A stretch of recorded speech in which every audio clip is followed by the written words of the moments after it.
Sila, especially with the addition of Gerald Anderson. Marvin Junicio was the one who really suffered in terms of minutes, but he was still able to contribute even a little bit too behind para kay Junicio. It's a good defense galing dito kay Eloy Tan, but just a bad decision in terms of for that opportunity para sa Parañaque.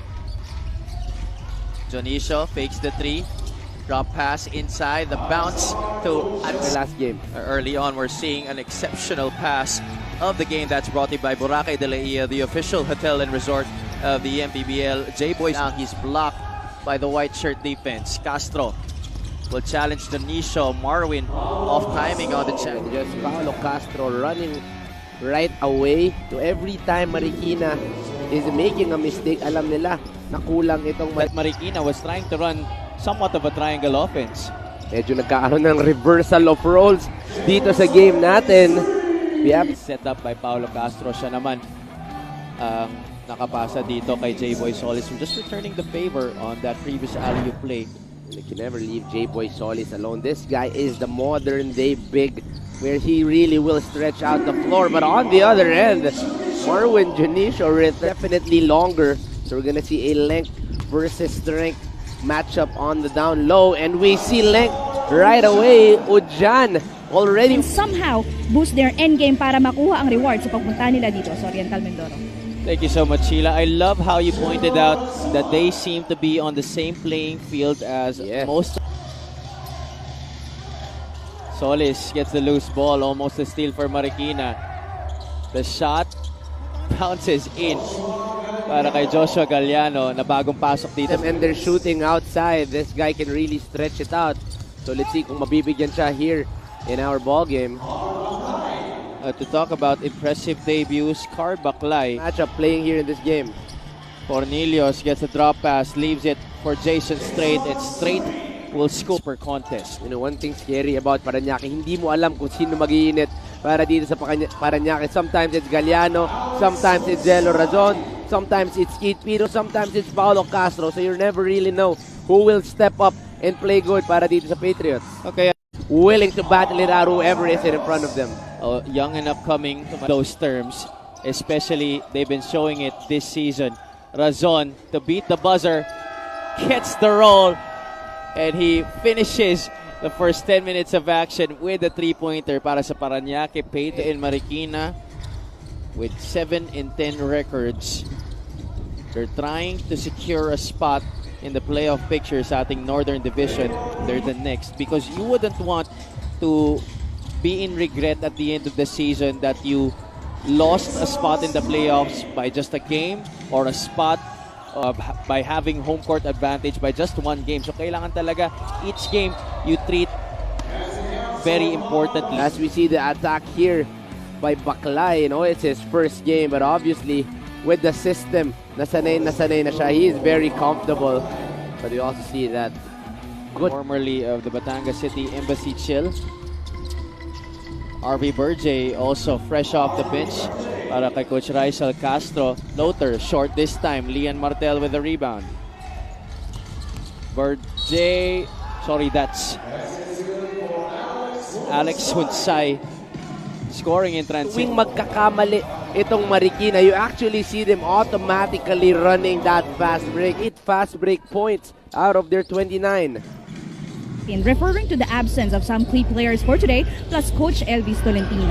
Pero alam nyo ba na sa unang season ni Coach Raisal noong 2019, part siya ng coaching staff. Here he has is that we're only in the first game, and this venue is already packed. So I cannot imagine paano if it's already the home team later at 8 p.m.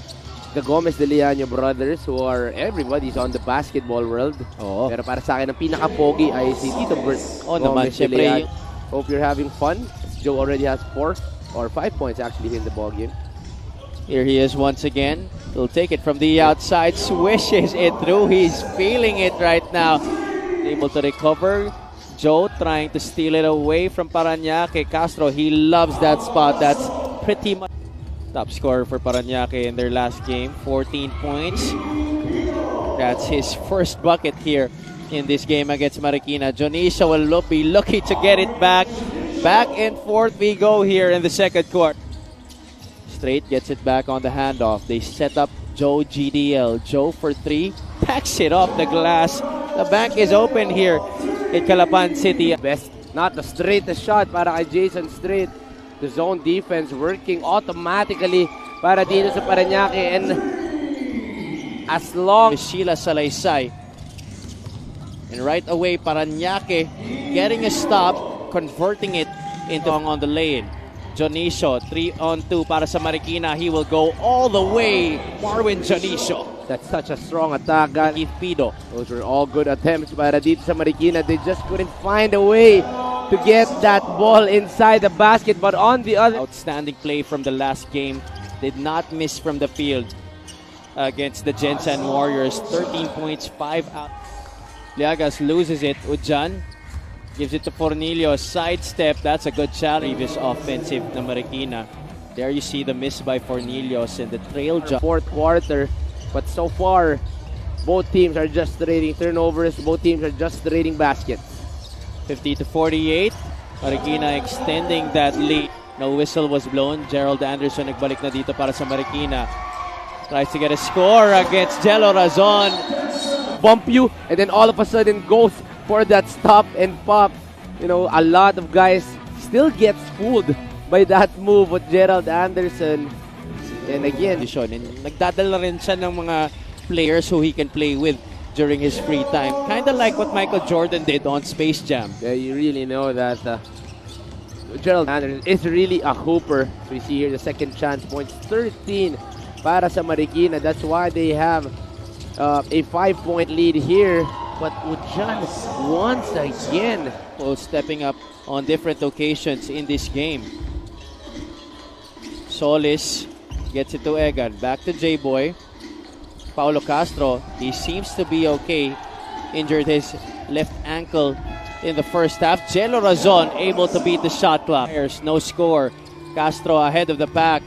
Paulo Castro will finish the 2 points. that is Downtown, off to the right. Berjay with the rebound. Ujan goes up and gets the 2 points once again. No 18 points in 9 rebounds as well for the Marikina big man. And here he is once again, the stretch and the score. it feels like we're watching a mini win. His season high was 10 points, which he was able to do on 2 occasions. Meanwhile, Gerald Anderson getting 8 points. You know, Ujan here, we see the length and the strength of Ajar Ujan, really utilizing that. And on the next play, same move, different corner para dito kay Gerald Anderson, but he would not. Ball game. 63-55. They get it to their usual set, and that jumper trained by John O'Malley. I've been called. Couldn't score. Galliano on the counter. Finally, a basket in transition para kay Joshua Galliano. Galliano will go all the way, taking it for himself. Martel kicks it out. Castro for 3. First basket. Now they're trying to push the pace because they know they're young and they're young and a running team. That's why they want to get a few baskets in. Zomel, pumasok muna dito si Val Fornilios para sa Marikina. Ujan will take a rest on the bench for the meantime. O'Malley misses. Castro right there. Second chance opportunity para sa Castro. 5 on the shot clock. Castro inside the lane. Floater. No good. Galliano able to collar the offensive rebound. Short range jumper is good para kay John Last 3 possessions, he had teammates in their last 3 possessions, but he's been forcing it. And now on Castro lagging behind after missing the shot. Excellent move, reading the pick and roll defense of Parañaque, getting by Lian Martel. The last hook shot straight to his strong side. Jason Straight, 2+1 special coming right up. He's going left, going up, going down, and eventually using that length against Jello Razon. You know, this guy is such a long guard, which is so hard to defend. Already beyond his totals from their previous. His fouls, at least for the last 2 minutes of the ball game. Pido puts the ball on the deck, attacks and scores. You know, one guy that's very aggressive on his offensive game, pero today he has been passive and he has not really been able to contribute. Well, that guy has definitely knocking it down from the outside. That is his fourth three-pointer of the game. Galliano forces the 1-2-2 defense. Arenal on the corner. Anderson attacks middle. Back to Marwin. Jonicio back-to-back downtown hits. You cannot give him. He is getting hot with the back-to-back three-pointers para dito Shoemasters. Solis will try to answer. Yes, he does. No, we are ending the game the same way we started the game, via three-pointers. Both teams now slowly racking it up from outside. Arenal, couple of fakes, decides to take it for him. Made it once again with the way our referees call fouls here in the Mpbl. But here you see that setup para dito kay Marwin Jonicio. And here the answer galing kay J-Boy Solis. 3-point shot after 3-point shot. Later on, the Disciplinados will be hosting Pasig City at 8 o'clock. But right after this, it's going to be veteran squad versus veteran squad as Jensen goes up against Caloocan. Jello Razon out of the time for Gerald. But he gets the swipe. Ends up with Jonicio behind the back. Gerald Anderson, the score plus the foul. That is a good recovery, galing. Parañaque wants to rush a bit here. Gets a quick score for the Patriots. That is what you need. They go to Umali. He does not hesitate. Too strong. Razon is there to collect the offensive board. Fall away jumper on the putback by Razon is good. That could have been a foul as well, as he was pushed from the back. Oh, but look at this. Nobody there to get